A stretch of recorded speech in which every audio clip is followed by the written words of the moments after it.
By definition, a burlesque is a humorous and provocative stage show featuring slapstick humor, comic skits, striptease acts, bawdy songs, and scantily clad female chorus. These shows vulgarize lofty material and treat ordinary material with mock dignity. Burlesques are parodies that use sex in the form of ribald humor and lack morals. Theatrical burlesques were first presented in the Victorian era. Victorian burlesque shows were very popular in London between the 1830s and 1890s.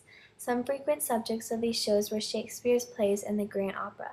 Victorian burlesque went out of style in the early 1890s when people began turning to more wholesome forms of entertainment.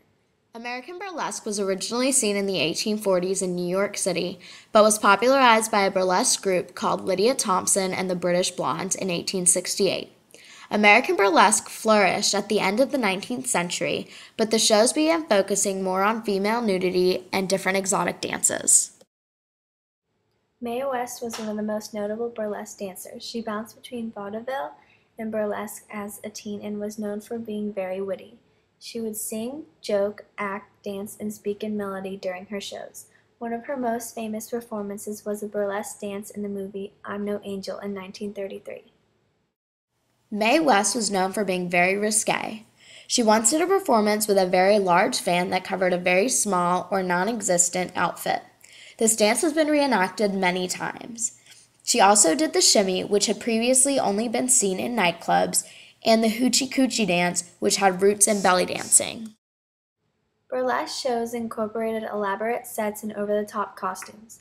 They also would include dramatic lighting and novelty acts such as contortionists, fire eaters, and other carnival and circus performers. They would sometimes add other comedians into the shows to perform as well. Burlesque dances were shown in burlesque halls, cabarets, music halls, and theaters. By the 1880s, American burlesque shows evolved to have minimal clothing, much more sexual and suggestive dialogue, dance, plotlines, and staging, as well as quick-witted humor filled with puns that lack complexity and short routines and sketches with minimal plot cohesion across a show. Burlesque shows have further evolved into modern-day stripteases, though the transformation was gradual. Las Vegas showgirls are also considered to be a part of modern-day burlesque. Burlesque has also been revived by neo-burlesque dancers who have updated the traditional acts to a wider range of performance styles. Burlesque has made its way into Hollywood as well. Musical films such as Cabaret, All That Jazz, and Chicago have introduced burlesque dancing to a wide audience. Even more recent is the 2010 film Burlesque, starring Christina Aguilera and Cher. This movie opened at number 3 in the box office. The film follows Christina Aguilera, a small-town girl, to Los Angeles, where she finds her place as a burlesque dancer in a new burlesque club run by Cher, a former dancer. Burlesque gives insight into what it takes to put on a show, as well as what the burlesque show experience would be like for the audience.